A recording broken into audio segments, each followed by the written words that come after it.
Stand by, gentlemen, room's hot. Good afternoon.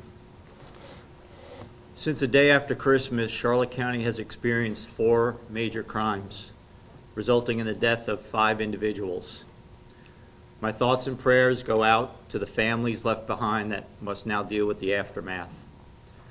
Since that time, my detectives, my forensics team, many of my staff have been working tirelessly and have done some outstanding work in these investigations. Now, I know we were tight-lipped on a couple of these cases, and we asked for the community's trust. Under the circumstances, I know that that was a heavy ask, but any tip of our hand could ruin a case. And I can assure you that at any time that I felt that the public was in danger, I would have released anything and everything to make sure that they were safe. So I want to thank our residents for trusting in my office and for trusting in me. Now I want to give you a very brief update on the Trails End murders of Anthony Gagliotti and Mario Chiani back on January 24th. We responded out to that residence after receiving a 911 call from a worker in the area who was asked to check the residence after Kelly Chiano described to him that she had heard gunshots. He had entered the residence and found the 2 males shot to death. Since that time, we have been collecting evidence, we have been conducting searches, we've been conducting interviews, we've been following multiple leads.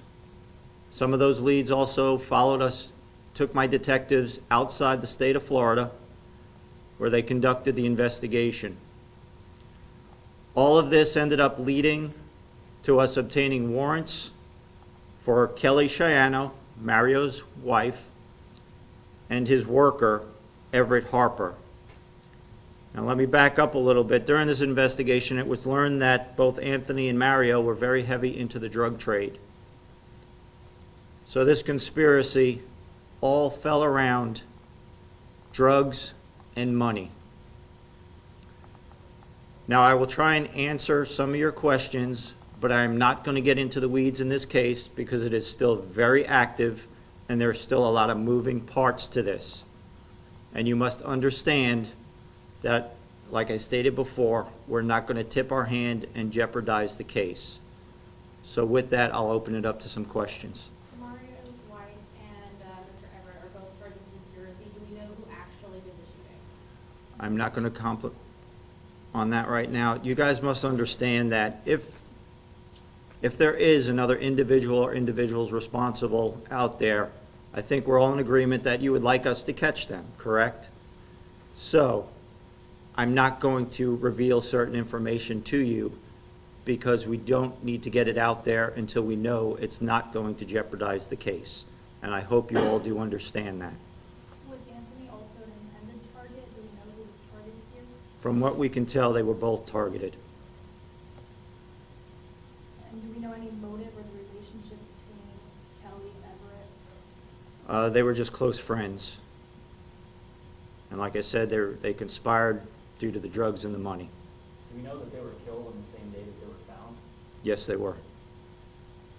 Now, all these are isolated incidents, but are they still a concern with the sheriff's office as far as public safety is? Any major crimes, especially where somebody is murdered, we take them very seriously. And I believe my staff does an excellent job with these cases. This case will come to an eventual close with all parties held responsible. Just like the other cases are, we still have another case that's outstanding that we do believe that that's going to come to a close in the very near future. What are the next steps? The next steps is we continue to work with the state attorney's office. We continue processing evidence. There may be some additional searches so we can build the case against any other individuals that might be involved. Who made the 911 call? It was a worker in the area. We don't know their identity? Yes, we do. We just can't. No, What evidence led to Kelly Chiano's arrest? I'm not discussing that right now. hence the reason why the affidavit is sealed. So the motive in the conspiracy and any other suspects to be arrested? No, ma'am. Have they been cooperative since their arrest? I'm not going to comment on that right now. What's been the most challenging part about this particular case?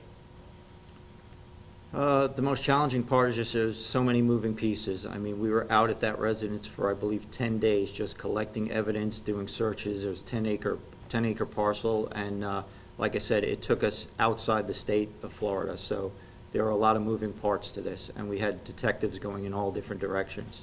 Are you able to elaborate about why it took you out of state? No. You guys have a lot of resources out there, Marine Patrol, Animal Control, Aviation. Can you share a little bit about the role they played in this investigation? Well, there are some lakes. We also have a vast amount of property that needed to be searched, so we needed to do grid searches. So we had to bring personnel in that are able to cover those areas, and also allow our detectives to continue what they need to do and not worry about the search portion of it. What kind of evidence did we find? I'm not going to discuss that. Were the two deceased found inside or outside the home? Inside the home. Sheriff, I know that you are pressed for time, and I don't want to run this too long, so if you do have any closing statements that you'd like to give, this might be a good opportunity. Yes, I just want to put out there, like with this case or any case, if anybody has any information, please don't hesitate to call the sheriff's office or Crime Stoppers. Every little bit helps. And the way we keep our community safe is by working together. So thank you very much, everybody, and God bless.